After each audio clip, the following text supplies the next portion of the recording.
今日我帶你睇嘅咧，呢一間1096尺大單位嚟嘅，你見到個客飯廳啦，幾咁闊落氣派，咁都未夠，你再睇埋呢一邊景方面咧，佢係無敵開揚嘅落地大玻璃，見唔見到？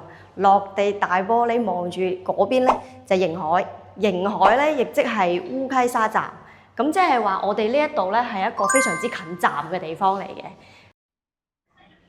呢一度咧，如果行去烏溪沙站嘅話，大概需時係10分鐘到13分鐘左右啦。但係其實好方便嘅，因為佢屋苑外面咧已經有巴士站啦，同埋呢個屋苑咧自己係有呢一個穿梭巴士嘅。咁所以咧，你未必係需要行去地鐵站嘅。但係如果你係平時行開嘅，我都係行去地鐵站嘅啫。嗱，你而家見到呢個位咧，就係佢平時穿梭巴士嘅位置，就喺大門呢一度等。咁而呢個屋苑咧係以大單位為主嘅，使用面積1031尺起，去到2000幾尺嘅。咁係一個新鴻基嘅樓盤啦，1998年入伙嘅，係帝琴灣海琴居5座嘅。咁我哋睇完客飯廳咧，就嚟睇一睇個廚房啦。而家你見到呢個就係廚房啦，咁廚房咧亦都係長條形，裡面兩邊都係工作台，再裡面咧就係佢個工人房嚟嘅。不過工人房唔係重點，咁我哋嚟睇埋出邊呢條走廊入去咧，就係佢幾間房嚟嘅。先睇呢一度啦，浴室，想開個窗，開個燈好啲。嗱，開個燈睇得清楚啲啦，裡面都夠大嘅，你要入嚟望埋啦。裏面咧就擺咗有浴缸啦，咁亦都係有窗嘅。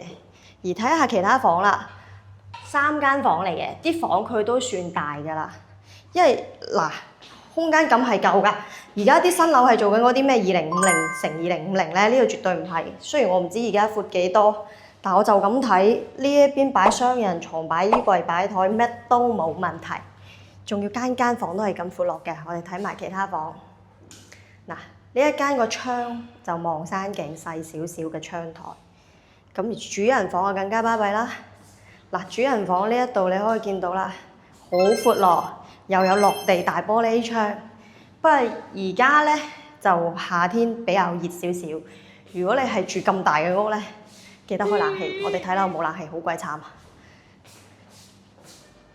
呢一度主人浴室，咁主人浴室亦都係做浴缸嘅。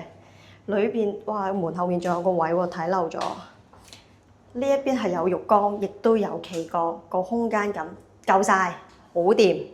咁呢一間咧，佢係仲連一個車位嘅。呢一邊基本上啲大單位咧，都基本上連車位都係啲尺價係12000出頭咁樣，所以呢度咧係1000萬出頭就可以擁有嘅。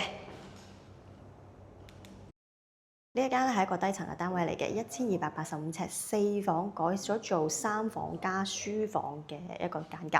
咁啊，先睇咗個客飯廳先啦。你望翻呢度客飯廳咧，可以見到個客飯廳係非常之咁闊落嘅。嗰邊咧係大門嚟嘅，喺個大門嗰度入咗嚟之後咧，就係闊落嘅客飯廳啦。同埋呢一度咧係做呢種落地大玻璃嘅採光，非常之好啦。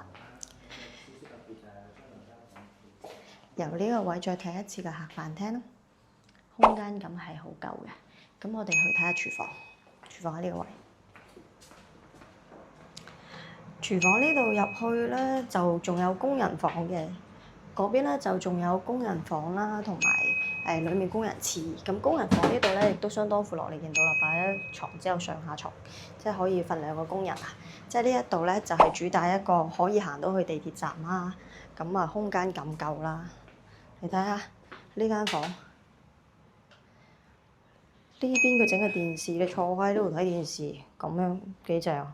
咁啊房啊喺側邊，其實主要個睡眠區喺側邊嘅，見唔見到啊？一間房擺完張床之後，仲有咁闊落咧，香港地都少可。咁呢一度都係主打係大啦，空間感十足啦。呢一度係有窗㗎，呢啲廁所係。跟住睇埋第二間你亦都見到啦，係擺完床之後，呢度有個書台，跟住後面仲有個衣櫃，空間感係好夠嘅。咁喺入主人房之前，側邊咧仲有一個少少嘅儲物室。4房改係改邊度咧？呢度開始改，呢度多咗個門。呢個門入嚟之後，呢度有個書房。呢個書房佢亦都有自己嘅門嘅，咁啊方便做嘢啦。你可以叫個書房，叫衣帽間，因為呢一邊咧佢係擺，我相信係擺衫嘅。呢一邊係書房啦，咁而主人房喺呢一度啦。你閂翻呢個門之後咧，呢度就係主人房啦。主人房呢一邊咧就係寢區啦、擺床啦。咁而呢一邊咧，佢又係一個相當於衣帽間咁嘅嘢嚟嘅。呢一度可以擺嘢嘅。咁就睇埋佢個浴室啦。咁浴室呢一度咧係有浴缸咧，亦都有旗杆嘅。咁呢一間如果你有興趣嘅話咧，我哋係有鎖匙可以睇樓㗎。記得點讚關注哦。